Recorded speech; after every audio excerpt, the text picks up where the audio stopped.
ওরে অবস্থা শেষ গাড়িটা।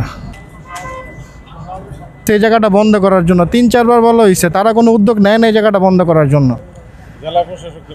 আচ্ছা গাড়িটা স্টার্ট দেওয়া আছে, এটা অফ করতে হবে, না আগুন ধরে যেতে পারে। আর ব্যাটারির কানেকশনটা অফ করতে হবে। গাড়ির ভিতরে কে কে ছিল ভাই? প্রতিদিন এই রাস্তাটা বন্ধ করার ব্যাপারে কথা বলা হয়। আমি 2-3 বার কথা বলছি, কোনো লাভ হয় না। এই রাস্তাটা কেন খোলা থাকে, কি দরকার রাস্তাটা খোলার? গাড়ির অবস্থা খুবই খারাপ।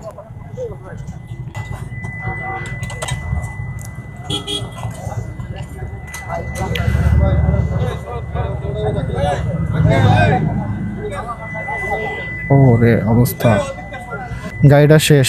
এই হচ্ছে সীমান্ত টাওয়ার। আর এই যে রাস্তাটা বন্ধ করার ব্যাপারে কতবার কথা বলা হয়েছে, আমি বলছি কথা, কোনো লাভ হয় না। এই রাস্তাটা কেউ বন্ধ করে না।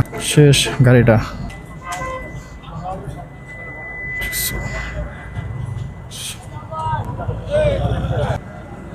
কত জোরে এই গাড়িগুলা, যে সমস্ত গাড়িগুলা ঢাকার দিক থেকে নারায়ণগঞ্জে আসে, তারা বুঝবেই না যে এই জায়গায় একটা কাটা আছে এই হাইওয়েতে।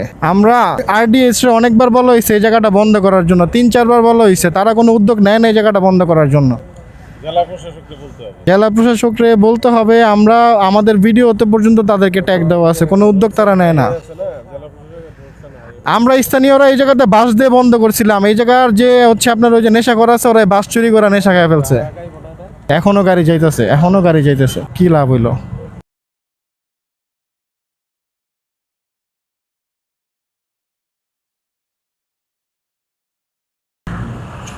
ঘুরাও, ওইটা ঘুরাও, যাও ঘুরাও, ওদিকটা ঘুরাও।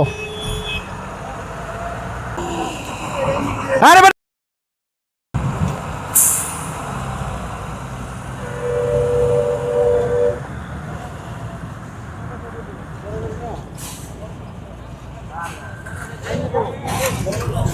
4 ক্ষতি হয়েছে সেই বলতে পারবো। লাখ টাকা শেষ এই জায়গায়, কেউ ক্ষতিপূরণ দিতে পারবো?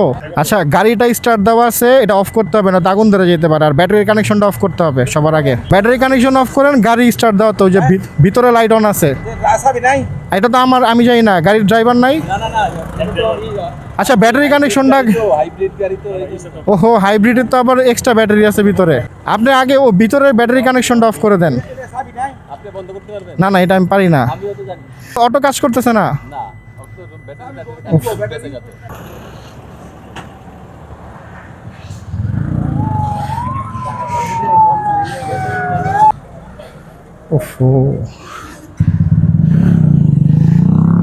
গাড়ির ভিতরে কে কে ছিল ভাই?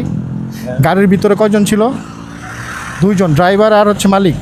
ওনাদের অবস্থা কেমন?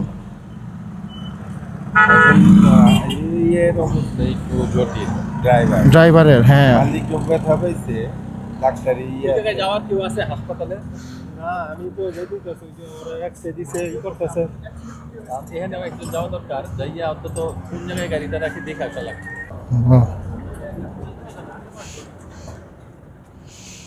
শেষ গাড়িটা।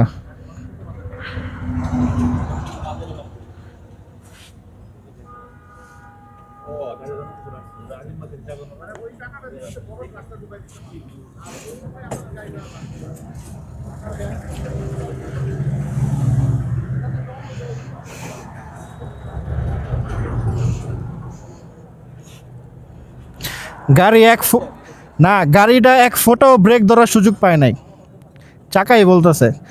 কারণ গাড়িটা যদি ব্রেক ধরতো, এই চাকাটা কালো হয়ে থাকতো। যদি একটু এচড় খাইতো, গাড়ি 1 ফুটও ব্রেক ধরার সময় পায় নাই। হঠাৎ করে ঢুকাই দিছে না, গাড়ি 1 ইঞ্চি ব্রেক ধরার সময় পায় নাই। এই জায়গাটা দিয়ে আঙ্কেল এই পর্যন্ত বাইক টাইক মিলে প্রায় 7টা থেকে 8টা অ্যাক্সিডেন্ট হয়েছে।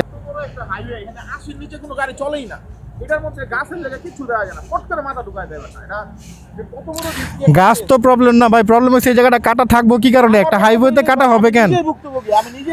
আমরা যারা এই জায়গায় স্থানীয়রা ডেলি চলি, তারা জানি যে জায়গায় কাটা আসতে চলতে হবে, কিন্তু যারা বাইরে থেকে আসে তারা জানবো কিভাবে? হ্যাঁ হ্যাঁ, বাম পাশের লেন ধরেই তো সবাই আসবো যারা স্পিডে আসে। আর ও মাথা না ঢুকার পর্যন্ত বুঝতে পারবো না কোনো গাড়ি আসতেছে নাকি। একটা লাখ টাকার স্বপ্ন এই জায়গাতে রাস্তায় পড়ে আছে এভাবে, দেখছেন? মানুষের টাকা, মানুষ টাকাটা ভাই ফ্যাক্ট না, 2টা মানুষ ভিতরে ছিল। ড্রাইভারের অবস্থা খুবই খারাপ।